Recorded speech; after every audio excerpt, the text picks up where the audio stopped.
Would you guys welcome my friend Louis Giglio?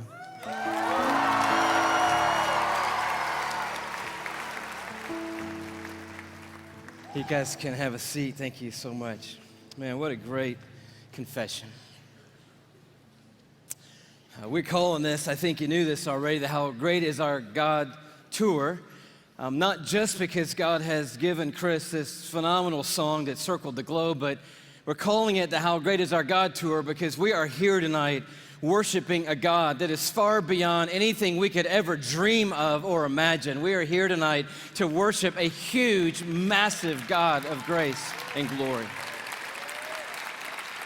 If there's anything that could happen tonight, our heart is that we will leave tonight with at least a couple of things having happened to us. One being that our view of God will be completely blown up all over again, and that the view that we have of God will be expanded in this place tonight. And that we will leave here with the confidence that He is able to hold on to us and hold us together no matter what circumstances come our way in this lifetime. And if you were with us on the Indescribable Tour, we sort of took a swing at that first part, looking at the bigness of God and the greatness of the universe. Anybody make it out to the Indescribable Tour, by the way? A few of you guys were there.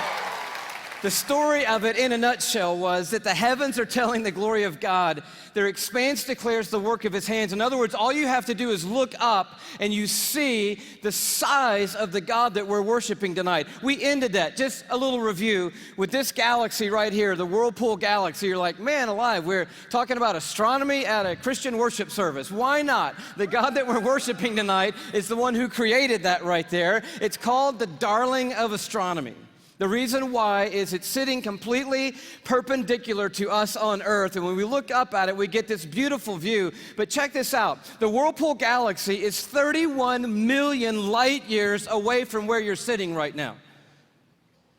Okay, they got nothing in here tonight. 31 million light years away. That's just the first little thing we got to catch up with tonight. By the way, the story opens like this, in case you forgot. In the beginning, God created the heavens and the earth, and He said, "Let there be light," and there was light. And that was a phenomenal moment when that happened, because light came out of the mouth of God traveling 186,000 miles a second. That's how fast light is traveling through the universe. And so a light year, therefore, is how far light travels in 1 year, and I'll do the math for you. It's 5.88 trillion miles is a light year. So as we talked about before, when you start to get around in the neighborhood of God, the mile is not going to help you. The yardstick, the ruler, the tape measure, these things are of no value in the universe that God has made. We're using a ruler called a light year that's 5.88 trillion miles long. And if you'd like to go to the Whirlpool Galaxy, be my guest. All you have to do is multiply 31 million, that's how many light years it is away, by 5.88 trillion miles, and that's the distance that you've got to cover.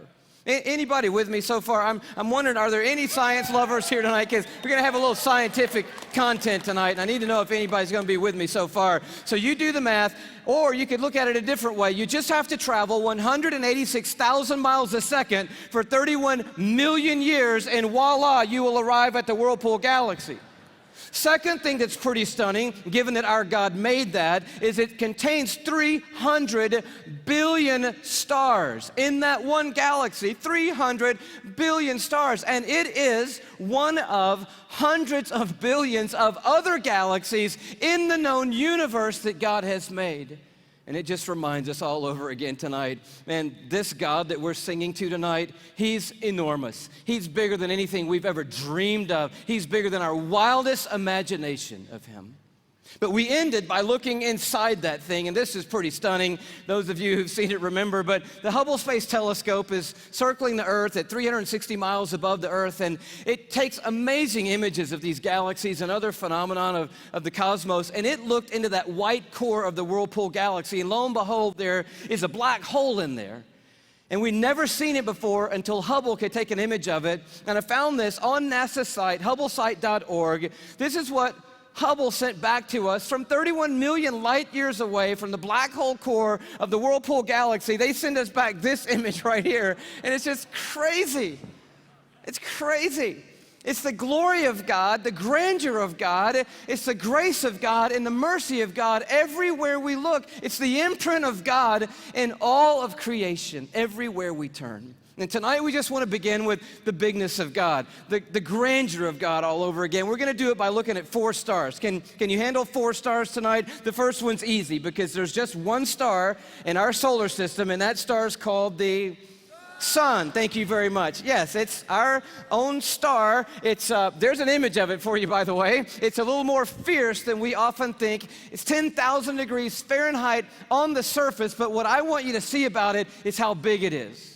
It's 93 million miles away, so when you're looking up in the sky, it's pretty good pace out there. By the way, light traveling 186,000 miles a second, it's only taken 8 minutes to cover that 93 million mile journey to touch your skin here in Atlanta, Georgia.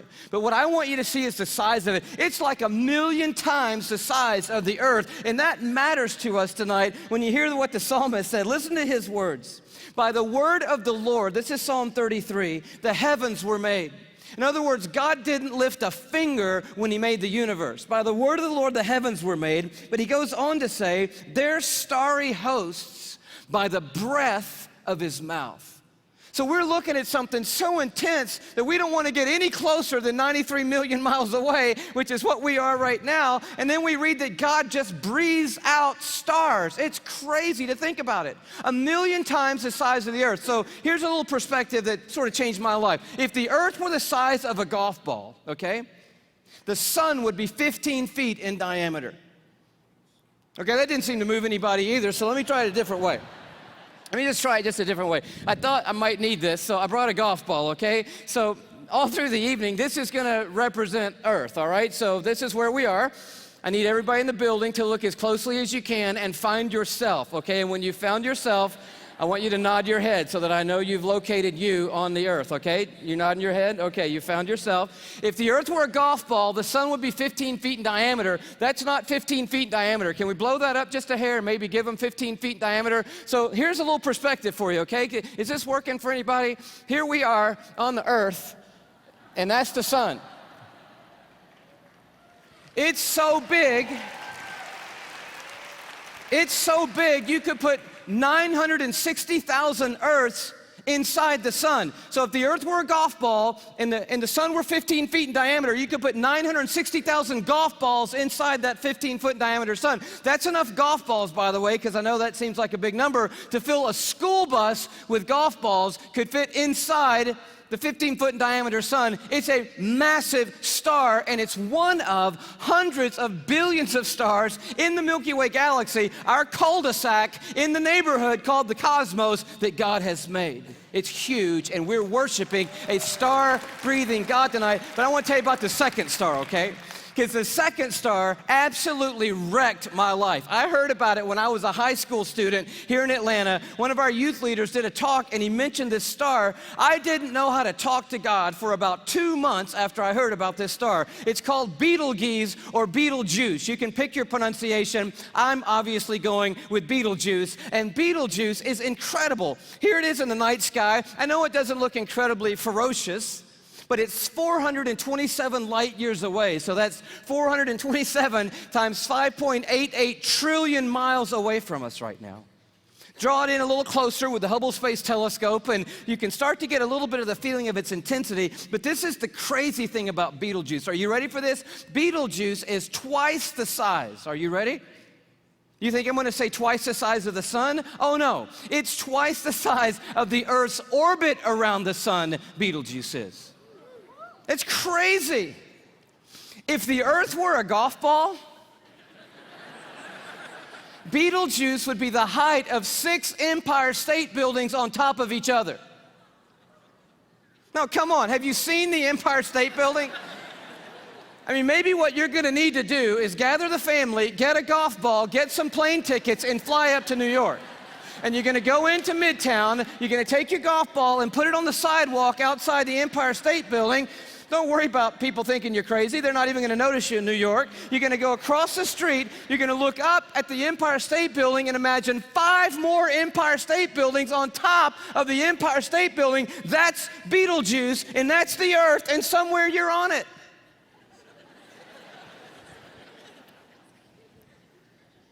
You could fit 262 trillion Earths inside Betelgeuse. So if the Earth were a golf ball, that would be enough golf balls to fill up the Superdome with golf balls. 3,000 times.